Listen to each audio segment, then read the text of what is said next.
राष्ट्रीय अध्यक्ष फिर से लालू जी को बनाया गया है, उस पर क्या कुछ कहिएगा? ये परिवार की पार्टी है। 5 लोगों में ही किसी न किसी को बनना है राष्ट्रीय अध्यक्ष। और फिर पढ़ाई-लिखाई के दौरान अखिल भारतीय विद्यार्थी परिषद से भी मैं जुड़ा रहा।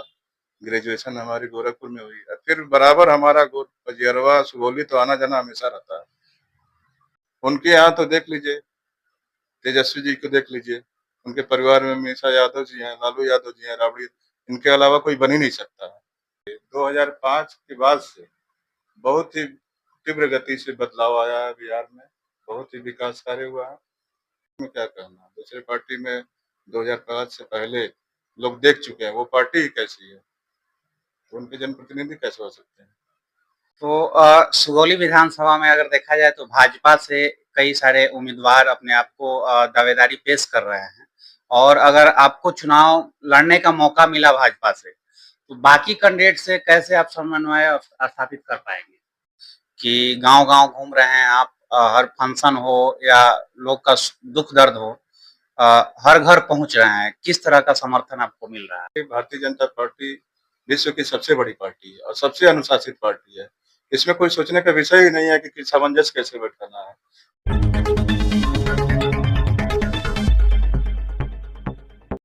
नमस्कार, आप देख रहे हैं चंपारण समाचार कुंदन मिश्रा के साथ।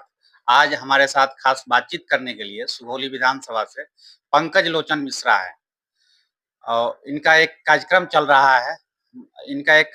रहा है सुगौली विधानसभा में। सुगौली विधानसभा की जनता को मेरा प्रणाम। इस कार्यक्रम को लेकर के ये गांव-गांव घूम रहे हैं और लोगों से मिल रहे हैं। कौन-कौन से समस्या इनको दिखाई दे रही है, ये हम इनसे पहला क्वेश्चन होगा हमारा, हम जानने की कोशिश करेंगे। सबसे पहले बहुत-बहुत स्वागत है सर आपका हमारे चैनल पे। धन्यवाद। सभी देवतुल्य जनता को सुगौली विधानसभा के प्रणाम। सर कौन-कौन से आपको समस्या दिखाई दे रही है सुगौली विधानसभा? देखिए, सुगौली विधानसभा कहिए चाहे पूरे बिहार कहिए, 2005 के बाद से बहुत ही तीव्र गति से बदलाव आया है बिहार में, बहुत ही विकास कार्य हुआ है। माननीय मुख्यमंत्री नीतीश कुमार जी की अगुवाई में एनडीए की सरकार में काफी ऐसे काम हुए हैं। और सुगौली में तो माननीय बड़े भाई श्री संजय जायसवाल जी के नेतृत्व में काफी विकास हुए हैं और भी निरंतर लगातार हो रहे हैं। अब उसमें कुछ चीजें शेष रह गई है, उस पर ध्यान दिया जाएगा। हमारे हिसाब से तो अनुमंडल बनना बहुत ही आवश्यक है, जिससे शिक्षा के क्षेत्र में और अच्छे अस्पताल, अच्छे कॉलेज खुल जाएंगे, जो नए बच्चों को जो है भविष्य उज्जवल करने में बहुत सहायक होंगे। गाँव-गाँव आप घूम रहे हैं और यहाँ जो विधायक हैं वह आपके एनडीए के नहीं हैं, वो हमारा महागठबंधन के राजद से विधायक हैं। तो यहाँ विधानसभा में क्या समस्या आपको दिखाई दे रही है? विधानसभा में देखिए, गांव-गांव में जो जनप्रतिनिधि घूमेगा, वही गांव की असली मूल रूप से रूबरू होगा। हमने भी घूमा है कई ऐसी तरह की, जैसे गांव के अंदर-अंदर कुछ समस्याएं जो शेष रह गई है। एनडीए की सरकार में माननीय संजय जायसवाल जी के कुशल मार्गदर्शन में जो हमारे पार्लियामेंट में सुगौली में बहुत ही विकास कार्य हो रहा है, लगातार हो रहे हैं। कुछ कार्य शेष रह जाते हैं। मान लीजिए जनप्रतिनिधि अगर अपनी भाजपा एनडीए सरकार की नहीं होती है तो कुछ देशपूर्ण कुछ काम रह जाते हैं, कुछ काम अधूरे रह जाते हैं, तो उसमें सुधार लाना है। विधानसभा के लिए तैयारी कर रहे हैं, क्या लगता है कौन सी पार्टी से आप चुनाव लड़ पाएँगे सुगौली में? हमारी एक ही पार्टी है, 18 साल से भारतीय जनता पार्टी में सेवा दे रहा हूँ, एक मामूली कार्यकर्ता हूँ, सबसे छोटा, विश्व की सबसे बड़ी पार्टी है, इससे अच्छी पार्टी क्या होगी? इसी में मेरा प्रयास चल रहा है। तो सुगौली विधानसभा में अगर देखा जाए तो भाजपा से कई सारे उम्मीदवार अपने आप को दावेदारी पेश कर रहे हैं, और अगर आपको चुनाव लड़ने का मौका मिला भाजपा से, तो बाकी कैंडिडेट से कैसे आप समन्वय स्थापित कर पाएँगे? बाकी कैंडिडेट जो एनडीए की टीम है और हमारी पार्टी भारतीय जनता पार्टी विश्व की सबसे बड़ी पार्टी है और सबसे अनुशासित पार्टी है। इसमें कोई सोचने का विषय ही नहीं है कि सामंजस्य कैसे बैठाना है। किसी को भी एनडीए सरकार मिलजुल के जिसको भी टिकट देगी, ये अच्छी विचारधाराओं की टीम है एनडीए टीम। किसी को भी मिलेगा, सारे लोग उसके साथ जुड़ के और तन मन से सेवा करते हुए। और मैं तो इस पार्टी का, भारतीय जनता पार्टी का सबसे छोटा कार्यकर्ता हूँ। किसी को भी टिकट मिलेगा, चाहे मुझे मिले चाहे किसी को मिले, सारे लोगों को सामंजस्य बनाने में कोई दिक्कत नहीं होगी। आधी आबादी महिलाओं की है। महिलाओं के लिए क्या रोड मैप रहेगा आपका? महिलाओं के लिए जैसे शिक्षा की व्यवस्था बहुत अति आवश्यक है। गाँव-गाँव में विकास कार्यों में जैसे पुस्तकालय आप देखे होंगे, गाँव में पहले पुस्तकालय थे, जो बंद हो गए हैं, जर्जर हो गए हैं। उन पुस्तकालयों को फिर से चालू करा दिया जाए। शिक्षा में सुधार लाना है। जो लड़कियाँ बाहर पढ़ने नहीं जा पाती, जिनके गार्जियन बाहर जाने भेजने में डरते हैं, उनके लिए सबसे पहले तो यही है कि उनकी शिक्षा की पहले व्यवस्था हो। स्वयं महिलाएँ, बच्चियों का भी भविष्य उज्ज्वल हो जाएगा उससे। लड़कियों के पढ़ने के लिए सुगौली में देखा जाए तो डिग्री कॉलेज नहीं है। तो डिग्री कॉलेज के लिए क्या कुछ कीजिए? वही तो कहा कि अनुमंडल हमने पहले ही कहा कि अनुमंडल नगर के लिए हमारे लिए अति आवश्यक है सुगौली के लिए। अनुमंडल अगर बन जाएगा तो डिग्री कॉलेज खुल जाएगा। बच्चियों की क्या लड़कों के लिए हमें सुगौली में नहीं है डिग्री कॉलेज। उसके लिए बच्चे दूर जाते हैं, मोतिहारी, बेतिया, मुजफ्फरपुर, पटना जाते हैं। लड़के तो चले जाते हैं, बच्चे हैं, लड़कियां नहीं जा पाती, बच्चियां हमारे घर की नहीं जा पाती। जो कुछ लोग मजबूरी में बाहर नहीं भेज पाते हैं, चाहे पैसे की कमी से, चाहे डर की वजह से। अगर यहाँ डिग्री कॉलेज खुल जाएगा तो बच्चियों को पढ़ने में आसानी हो जाएगी। ये अति आवश्यक है। आप युवा हैं और सुगौली विधानसभा के लिए युवा चेहरा कहा जाए तो आप हैं। युवाओं के लिए सबसे बड़ा समस्या है बेरोजगारी। बेरोजगारी को कैसे दूर कर पाइएगा आप? जैसे सुगौली एक ऐतिहासिक धरती है, एक ऐतिहासिक संधि स्थल है।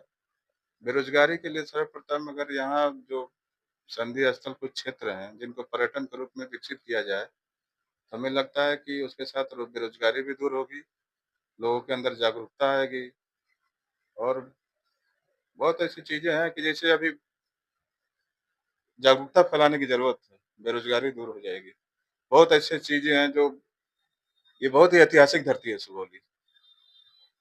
इसको विकसित कराने पे अपने आप ही बेरोजगारी दूर होगी। अगर आपको सुगौली विधानसभा से नेतृत्व करने का मौका मिला और अगर आप विधानसभा पहुंचे तो आपका पहला क्वेश्चन विधानसभा में क्या रहेगा अपने विधानसभा के लिए? विधानसभा के लिए जैसे शिक्षा का बढ़ावा, जैसे मान लीजिए डिजिटल इंडिया है, तो हर जगह गाँव-गाँव में कहिए चाहे तहसील स्तर के बच्चों को कंप्यूटर की शिक्षा दिलाना बहुत अति आवश्यक है। इससे बच्चों में विकास होगा, रोजगार के लिए सोचेंगे बच्चे और अपने गाँव से दूर नहीं जाना पड़ेगा उनको पढ़ने के लिए। कुछ स्वरोजगार के लिए भी बड़ा मिल सकता है इससे। ये आप जिस विधानसभा से चुनाव लड़ने की तैयारी कर रहे हैं, वह विधानसभा बाढ़ ग्रसित क्षेत्र है। इसके लिए क्या कुछ सोचे हैं आप? बाढ़ तो अति आवश्यक है, हर साल बाढ़ आती है यहाँ। मैं पूर्व में भी कई बार आप लोगों के माध्यम से बता चुका हूँ, जो जनप्रतिनिधि यहाँ के जो अभी मान लीजिए है वो इस तरह से नहीं आवाज़ उठा पा रहे हैं। माननीय सांसद जी तो कुछ कार्य किए भी हैं, उसमें और बाढ़ हर साल बाढ़ आती है। लोग यहाँ के जो है जो बाढ़ से हमेशा परेशान रहते हैं, हर साल परेशान होते हैं। उनसे निजात दिलाना अति आवश्यक है। जो वर्तमान में विधायक हैं, वह राजद के विधायक हैं और उनके लिए क्या कुछ कहिएगा आप? अब देखिए किसी के बारे में कुछ कहना उचित नहीं है। हमें मौका मिलेगा, शीर्ष नेतृत्व अगर मौका देती है, विश्व की सबसे बड़ी पार्टी है, हम अपनी पार्टी के बारे में बात करेंगे। दूसरे पार्टी के बारे में क्या कहना? दूसरे पार्टी में 2005 से पहले लोग देख चुके हैं, वो पार्टी ही कैसी है, तो उनके जनप्रतिनिधि कैसे हो सकते हैं? एक चीज इस विधानसभा से अलग हटकर हम क्वेश्चन आपसे कर रहे हैं कि राष्ट्रीय अध्यक्ष फिर से लालू जी को बनाया गया है, उस पर क्या कुछ कहिएगा? ये परिवार की पार्टी है। 5 लोगों में ही किसी न किसी को बनना है राष्ट्रीय अध्यक्ष। ये हमारी भारतीय जनता पार्टी की थोड़ी है कि इसमें 3 करोड़ लोग हैं। कभी भी किसी को भी राष्ट्रीय अध्यक्ष बनाया जा सकता है। जो उसके लिए जो है उसके लिए चुनाव होता है। जो सक्षम होगा वही राष्ट्रीय अध्यक्ष हमारी पार्टी में बनता है।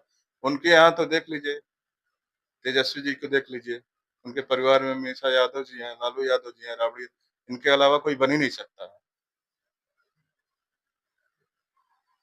और एक अहम सवाल रहेगा हमारा कि गांव-गांव घूम रहे हैं आप, हर फंक्शन हो या लोग का दुख दर्द हो, हर घर पहुंच रहे हैं। किस तरह का समर्थन आपको मिल रहा है?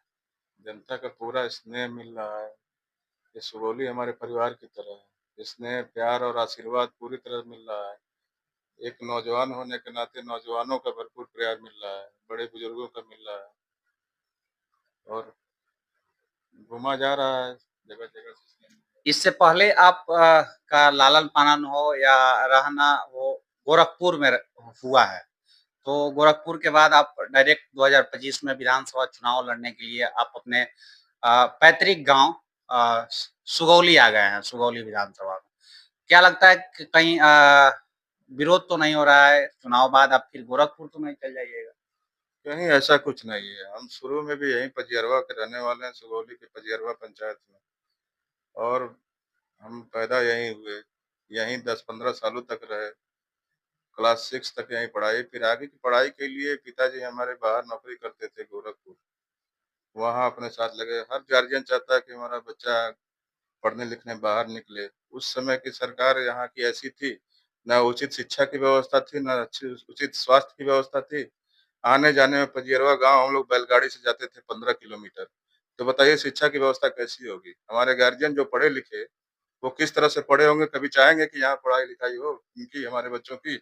इसलिए वो ले गए कि गोरखपुर चलते हैं, वहीं पढ़ाई-लिखाई होगी और फिर पढ़ाई-लिखाई के दौरान अखिल भारतीय विद्यार्थी परिषद से भी मैं जुड़ा रहा। ग्रेजुएशन हमारी गोरखपुर में हुई है। फिर बराबर हमारा पजियरवा, सुगौली तो आना-जाना हमेशा रहता है। ये आज के बातचीत के लिए हमारे साथ थे भाजपा से पंकज लोचन मिश्रा, जो सुगौली विधानसभा से तैयारी कर रहे हैं चुनाव लड़ने की। इनसे हमारी आज की बातचीत हुई। आप बने रहिए कुंदन मिश्रा के साथ, सुगौली।